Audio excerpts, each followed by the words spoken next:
Un saludo a todas y a todos. Voy a exponer la ponencia titulada Hacia la vanguardia poética y el sentimiento neoidentitario, las revistas literarias cubanas, Social, Carteles y Revista de Avance. Analizamos en esta ponencia la contribución de estas revistas que fundaron o impulsaron los jóvenes intelectuales cubanos durante los años 20. El avance regenerador que promovía la modernización poética y proponía un sentimiento identitario como clave en el proceso de una verdadera independencia cubana, encontró en estos órganos de difusión un valiosísimo instrumento para la modernización social y cultural de la isla. La complejidad en el estudio de las revistas puede entenderse por su propia naturaleza fragmentaria y dinámica. Si ya las antologías suponen un proceso recolector y selectivo de los fragmentos que aspiran a constituir un todo en una obra única de nuevo cuño, no carentes, desde luego, de polémicas en relación a la discriminación y selección de nombres y obras, las revistas se encuentran con el obstáculo añadido de su continuidad cambiante y de otros factores como los propios consejos editoriales, sus planteamientos ideológicos, sus cambios o matizaciones, su naturaleza efímera o cuando menos breve, así como sus estructuras. La selección de las revistas que forman parte de un objeto de estudio puede realizarse, por tanto, desde enfoques diversos. En este caso, se ha optado por la homogeneidad de pensamiento, por una ideología común que ejerce de argamasa en las necesidades de modernización poética y de identificación nacional. Nos centramos, por tanto, en Social, Carteles y Revista de Avance, cuya actividad estuvo canalizada por el grupo minorista y su entorno. Había en este periodo un interés ferviente por concretar los márgenes caracterizadores de la poesía cubana, y ello implicaba no solo el registro de una expresión estética propia, sino, una vez más, la necesidad de refrendar la especificidad de la cultura y la personalidad cubanas. La novedad radicaba en que, al contrario de lo que proponía la crítica tradicional, esa especificidad se proyectaba con miras al futuro, abandonando el pasado histórico como punto de referencia. Aunque obviamente esta tendencia convivió con las manifestaciones críticas de carácter tradicional.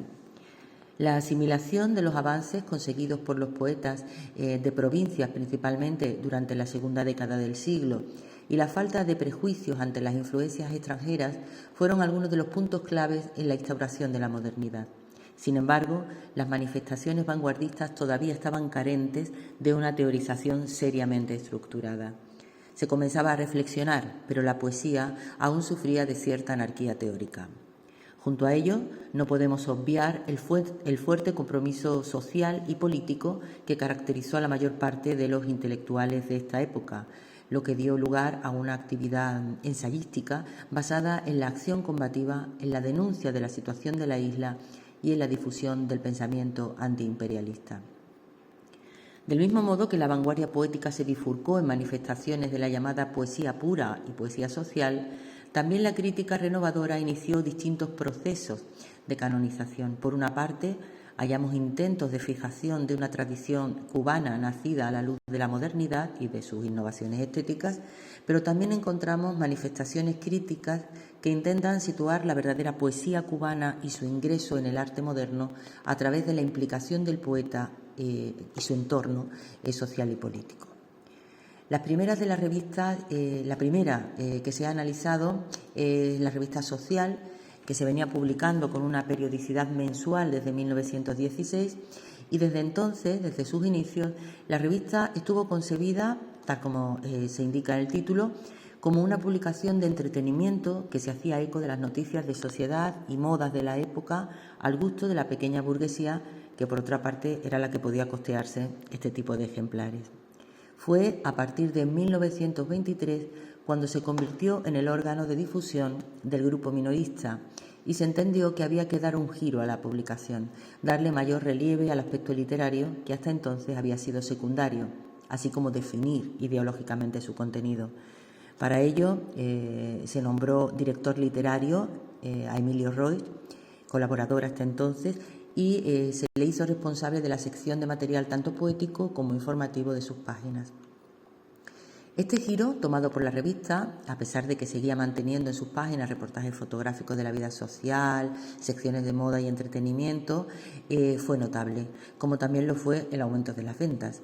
De este modo, acogió en sus páginas una serie de ensayos sobre la situación social y política de Cuba y de América en general, rescató documentos de la historia de Cuba,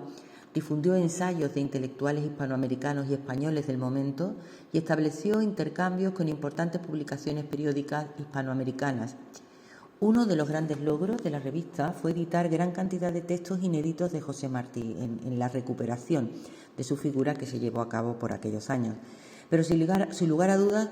sobre la labor de difusión cultural emprendida por Social, cabe destacar la importante tribuna que ofreció a los jóvenes poetas del momento, publicando su producción y realizando numerosas reseñas de ellas.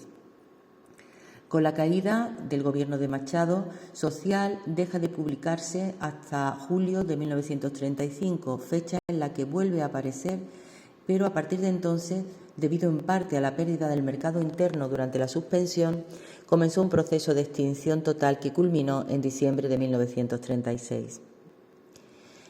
El carácter de entretenimiento de Social se convirtió en un obstáculo para los intereses del minorismo, lo que dio lugar a que buscasen otros canales divulgativos más directos. La revista Carteles, que había aparecido en 1919, también se convirtió con los años en una publicación a la orden del minorismo, aunque sus líneas de contenido estaban encauzadas principalmente hacia la actualidad cinematográfica, teatral, deportiva y social. En el número correspondiente al 4 de mayo de 1924 se exponen en el editorial las líneas ideológicas, poniendo especial atención en camuflar ciertas opiniones acerca de contenidos sensibles. Cito textualmente: políticamente, Carteles carecerá de filiación determinada, alabará lo que merezca alabanza y represente beneficio público, e impugnará con argumentos sólidos, que son los que dan la razón, los malos pasos de nuestros gobernantes que pudieran acarrear males funestos a la República. Este nuevo carácter político de la revista, a pesar de mantener sus contenidos habituales, permitía recoger determinadas actividades o proclamas del grupo minorista que en Social, por esa línea de entretenimiento que seguía manteniendo, no tenían cabida. Junto con las noticias deportivas y de espectáculos y junto a las secciones fijas que incluían la nueva literatura hispanoamericana, a partir de ahora los editoriales incluyen demandas políticas, urbanísticas y sociales a los mandatarios y se incluyen en la sección de actualidad. El papel de la juventud en los logros sociales y políticos está muy presente en las páginas de Carteles bajo el prisma de la revisión martiana que se lleva a cabo en esta década. En 1927, cuando la dictadura de Gerardo Machado se recrudecía y tenían lugar los importantes actos reivindicativos de los estudiantes y del grupo minorista, se expone claramente la postura antimachadista de Carteles. El contenido político de la revista fue suspendido desde comienzos de 1932 hasta la caída definitiva del dictador Gerardo Machado. Si la revista Social y Carteles definieron cada una a su manera las líneas ideológicas y la postura política de la juventud, la aparición de Revista de Avance en 1927 marcará un hito en la consolidación de la renovación poética en la isla, situando con su fundación la asimilación de la vanguardia cubana. La revista fue editada por 5 miembros del grupo minorista. Desde un primer momento, las directrices de esta revista, que se convertiría en la bandera del vanguardismo cubano, se sustentaron en la dualidad cultura-política. Su finalidad prioritaria consistía en la difusión artística, de ahí que su mayor aportación la realizara en el mundo de la cultura, principalmente la poesía y el arte, promocionando las nuevas expresiones artísticas que se estaban produciendo.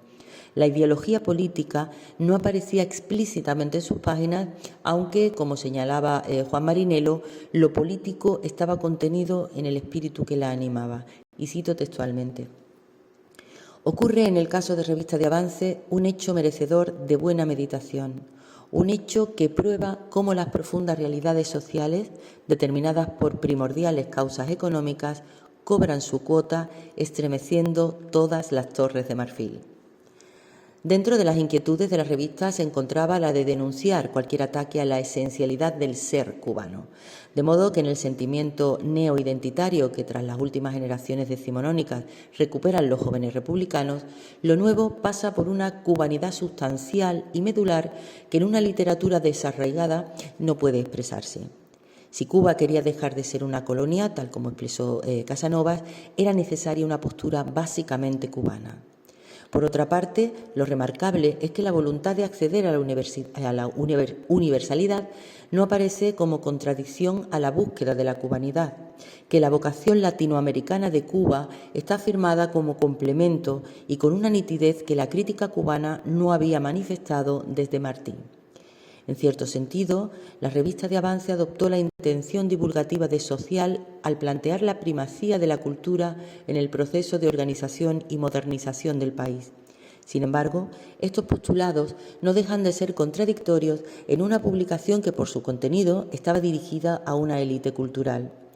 Las innovaciones intelectuales y literarias que tenía acogida en sus páginas no eran sin duda alguna el medio más propicio para la educación del pueblo en un momento de agitación social y política como el que se estaba viviendo, sino para un grupo de iniciados capaces de asimilar a través de su bagaje de conocimientos previos tales novedades. Esta intención educadora fue fructífera, pero lo fue en mayor medida en el campo de la renovación poética y artística que en el de la renovación sociopolítica. El hecho de que las directrices de la revista se sustentaran en la bifurcación ideológica y estética conllevó por una parte a que se hiciera eco de la situación cubana, reflejando la negatividad del imperialismo norteamericano, defendiendo la reforma universitaria, atacando las injusticias dictatoriales contra la libre expresión, reivindicando el dictado martiano y el rescate de sus textos, y por otra parte que respaldara las innovaciones de la juventud vanguardista que nacían a la luz de estos acontecimientos. La represión de la revuelta estudiantil del 30 de septiembre de 1930 por parte de la dictadura de Machado, que tuvo como resultado la muerte del estudiante Rafael Trejo y la prisión de otros, entre los que se encontraba uno de los editores de la revista, Juan Marinelo, dio lugar a la suspensión de la publicación, pero de algún modo ya había cumplido su misión. Nació en la efervescencia del tricentenario de Góngora y ahora venía a morir con el asesinato de un líder estudiantil. Como conclusión, y sintetizando mucho, podemos decir que el influjo que ejercieron estas revistas en los procesos de modernización poética y en el imaginario identitario de las nuevas generaciones republicanas fue esencial en la evolución sociocultural y política de Cuba y contribuyeron a reflexionar sobre la urdimbre social y cultural de una época convulsa en cuanto a su naturaleza en formación. En el texto escrito, que se publicará como capítulo del libro, expondré y analizaré los textos críticos más significativos de los jóvenes escritores aparecidos en estas revistas, y entre ellos me centraré muy especialmente en Jorge Mañach y Regino Eladio Botti. Muchísimas gracias por vuestra atención.